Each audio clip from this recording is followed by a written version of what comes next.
Iran के system में Israel किस कदर घुसपैठ कर रखी है, इसका सबसे बड़ा उदाहरण है ईरान के कुद्स फोर्स का कमांडर इस्माइल कानी। दरअसल शक है कि नसरल्लाह के ठिकाने के बारे में इस्माइल कानी ने ही इजराइल को जानकारी दी थी। सूत्रों के मुताबिक ईरान में हिजबुल्लाह चीफ हसन नसरल्लाह की मौत को लेकर हो रही जांच में इस्माइल कानी रडार पर है। पहले खबर थी कि बेरूत में हुए एक धमाके के बाद से इस्माइल कानी लापता है। आशंका जताई जा रही थी कि कहीं इजरायली हमले में ईरान के टॉप कमांडर इस्माइल कानी भी मारा गया, लेकिन मिडिल ईस्ट आई की एक रिपोर्ट के कई सूत्रों के हवाले से दावा किया गया कि इस्माइल कानी जिंदा और सुरक्षित है। ईरान के जांच अधिकारी नसरल्लाह की मौत के मामले में कानी से पूछताछ कर रही है।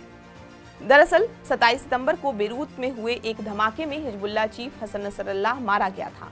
माना जा रहा है कि नसरल्लाह के ठिकाने के बारे में इजराइल को किसी ईरानी जासूस ने ही जानकारी दी है। वहीं सूत्रों का कहना है कि ईरान की टॉप लीडरशिप में एक संभावित इजरायली जासूस है, जिससे हिजबुल्लाह और IRGC की चिंताएं बढ़ गई हैं। इस धमाके के बाद से इस्माइल कानी को सार्वजनिक तौर पर कहीं नहीं देखा गया। वहीं हिजबुल्लाह चीफ की मौत की पुष्टि के बाद ईरान की IRGC ने जांच शुरू कर दी कि इजराइल नसरल्लाह के ठिकाने के बारे में कैसे जानकारी मिली और कैसे वो हिजबुल्लाह चीफ को टारगेट करने में कामयाब रहा। मिडिल ईस्ट आई की रिपोर्ट के मुताबिक तेहरान, बेरूत और बगदाद के वरिष्ठ शिया लीडर्स, हिजबुल्लाह, IRGC के करीबी 10 सूत्रों ने ये जानकारी दी है। इन सूत्रों ने मिडिल ईस्ट आई को बताया कि इस्माइल कानी और उसकी टीम से पूछताछ की जा रही है। इस्माइल कानी ईरान के टॉप कमांडर में से एक है। जनवरी 2020 में अमेरिका के हमले में कासिम सुलेमानी की मौत के बाद कानी को कुद्स फोर्स का चीफ बनाया गया था। इससे पहले वो ईरान की काउंटर इंटेलिजेंस यूनिट का हिस्सा था।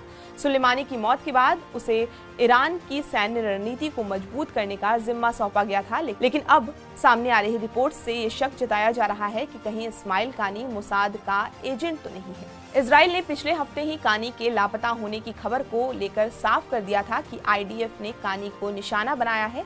इजरायली सेना के सूत्रों के मुताबिक कुद्स फोर्स के चीफ बेरूत में हुए हमलों का टारगेट नहीं थे। बताया जाता है कि हिजबुल्लाह चीफ की हत्या के बाद इस्माइल कानी लेबनान पहुंचा था, लेकिन 3 अक्टूबर को बेरूत के दक्षिण उपनगरों में इजरायली हमले के बाद से उसकी खोज खबर नहीं थी। इस हमले में इजराइल ने हिजबुल्लाह चीफ के उत्तराधिकारी हशेम सफीद्दीन के मारे जाने का दावा किया है। इजरायली सैन्य सूत्रों के मुताबिक हमले के दौरान इस्माइल कानी हिजबुल्लाह चीफ के साथ था। इसके बारे में IDF को वास्तव में कोई जानकारी नहीं थी। आपको ये पूरी जानकारी कैसी लगी, हमें कमेंट करके जरूर बताएं और देश दुनिया की तमाम खबरों के लिए आप हमारे साथ बने रहें और देखते रहें TV9 डिजिटल।